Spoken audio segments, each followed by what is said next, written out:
Welcome back to Channel 10 Spoopy News. I'm your host, Sophia Eamsisinen. And I'm your side host, Jaden McKee. Tonight, for our Blast from the Past special, we're reflecting on several topics that have occurred over the past decade that had nations on its toes.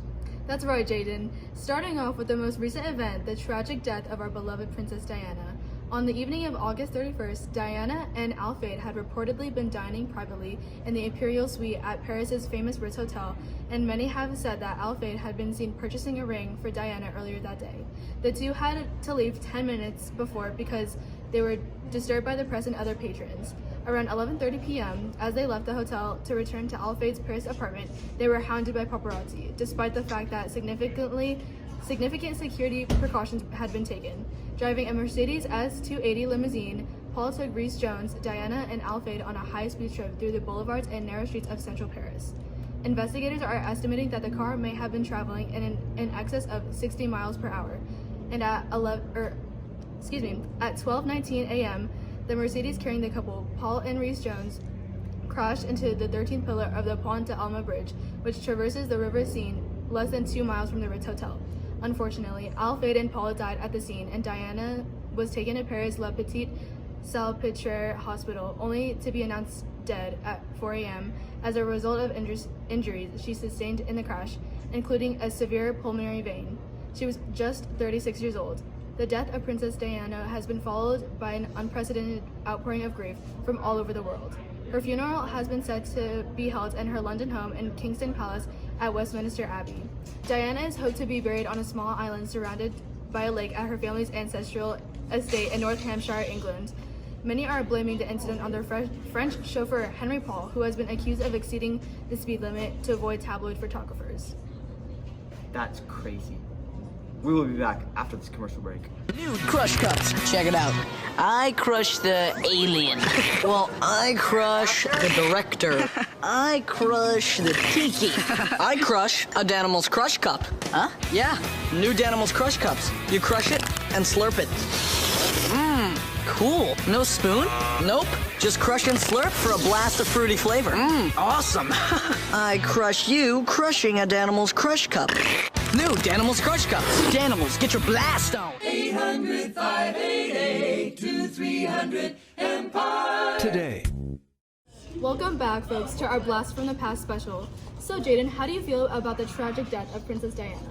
I always admired that woman. Such a shame. Next up, we have a sex scandal that no one saw coming between Bill Clinton and Monica Lewinsky. Back in 1998, U.S. President Bill Clinton was under fire by the press for his sexual relations with White House intern Monica Lewinsky. We sat down with Mr. Clinton to get a quote from him. I am here with Mr. Clinton, and while under oath, Mr. Clinton claims, I did not have any sexual relationship with that woman. after further investigation, Clinton was charged with perjury and was impeached in 1998. Here is a clip of me and Monica Lewinsky as we sit down and reflect on her side of the story. Miss Lewinsky, looking back on this recent event, how do you feel about it? It was honestly a nightmare, and to sum it up, I've learned my mistakes and I have suffered consequences for my actions. I will spare you all the details, but a navy blue dress was found that contained evidence that would uncover the truth of their relationship. After the dress was examined, their sexual relations were confirmed. Despite the initial denial of the relationship from both Lewinsky and Clinton, their affair was discovered, and the integrity of our president was stained. That is absolutely preposterous. We will be right back after this.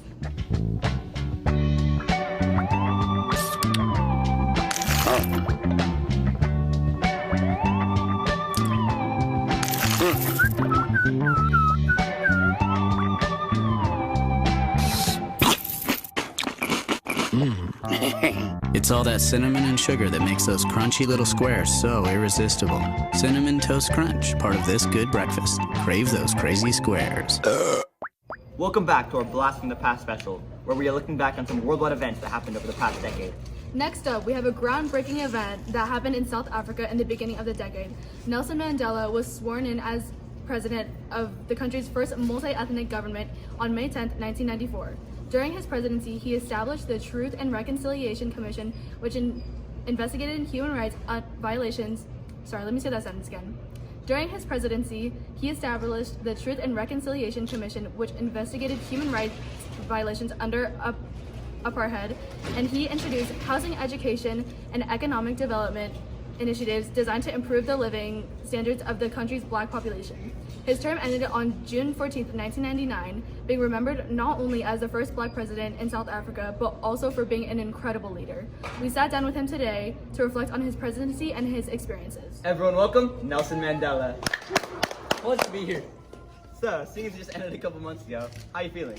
I'm feeling great. I feel like I did everything I could during my term, and the impact I made makes me feel very content. That's awesome. So, over the 4 years of your term, what are some of your favorite memories or accomplishments? Well, not to sound too cocky, but winning the Nobel Peace Prize last year was pretty amazing. Yeah, I've got to say, that's a pretty big deal. Tell me about that. I won the award along with South Africa's president at the time, F.W. de Klerk, for having led the transition from apartheid to a multi-racial democracy.